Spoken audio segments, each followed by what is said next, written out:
108 ambulance தொழிலாளர்களின் ஜனவரி மாத ஊதியத்தை முன்னறிவிப்பு இன்றி நிர்வாகம் வழங்காமல் நிறுத்தி வைத்துள்ளதை உடனடியாக வழங்கிட வேண்டும் என திருவாரூர் மாவட்ட 108 ஆம்புலன்ஸ் தொழிலாளர் சங்கம் வலியுறுத்தியுள்ளனர். திருவாரூரில் உள்ள மருத்துவ பணிகள் இணை இயக்குநர் அலுவலகத்தில் திருவாரூர் மாவட்ட 108 ஆம்புலன்ஸ் தொழிலாளர் சங்கத்தின் சார்பில் கோரிக்கைகளை நிறைவேற்றித் தர வலியுறுத்தி சங்கத்தின் ஒருங்கிணைப்பாளர் வேதராஜ் தலைமையில் 108 ஆம்புலன்ஸ் தொழிலாளர்கள் மனு அளித்தனர். 108 ஆம்புலன்ஸ் தொழிலாளர்களின் ஜனவரி மாத ஊதியத்தை முன்னறிவிப்பு இன்றி நிர்வாகம் வழங்காமல் நிறுத்தி வைத்துள்ளதை உடனடியாக வழங்கிட வேண்டும்.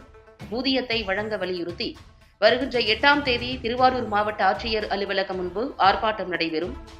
பொதுமக்களின் பயன்பாட்டில் இருந்த 108 ஆம்புலன்ஸ்கள் காக்காக்கோட்டூர், ஆவூர், கொரடாச்சேரி ஆகிய பகுதிகளில் செயல்பாட்டில் இருந்து வந்த வாகனங்களை பொதுமக்கள் பயன்பாட்டில் இருந்து நீக்கியதை மீண்டும் இயக்கிட வேண்டும்.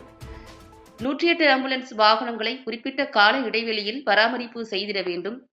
108 ஆம்புலன்ஸ் சேவையில் போதுமான தொழிலாளர்களை வேலைக்கு நியமிக்க வேண்டும் உள்ளிட்ட பல்வேறு கோரிக்கைகளை வலியுறுத்தி மனு அளித்தனர்.